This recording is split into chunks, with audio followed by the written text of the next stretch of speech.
the document until January 19th. So aside from and I think the press release does mention that, does articulate that the primary, the first instance in which this document was circulated was to a specific group of NGOs, to a specific group of stakeholders, and because according to the release they never received appropriate feedback or much feedback, they decided to open it to a wider community or a wider section, I guess, of stakeholders, which then included the OCEANA community or the OCEANA organization. And so that's when we saw it, and obviously we've been called sensationalists, but not to sensationalize anything. Obviously there's been a lot of dialogue as well with partners to find out, has this document reflected any kind of feedback, any kind of input? Have we seen any kind of progress made on this document?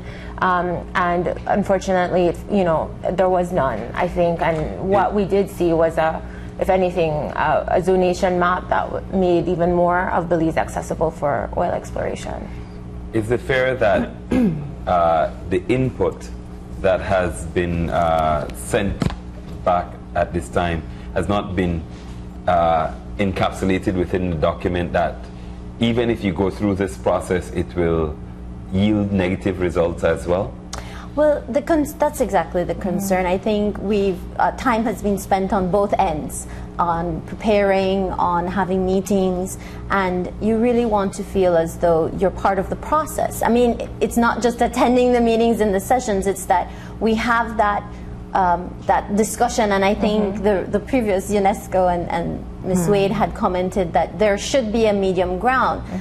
The feeling was that we've been sending this commentary, and we will be resending for next week's, for the February deadline. So, but it's part of the process. It's the fact that you want to know that we are having discussions towards a medium ground. What are the immediate issues that you identified from the previous draft that you were able to see, and that is still incorporated in this draft at this point?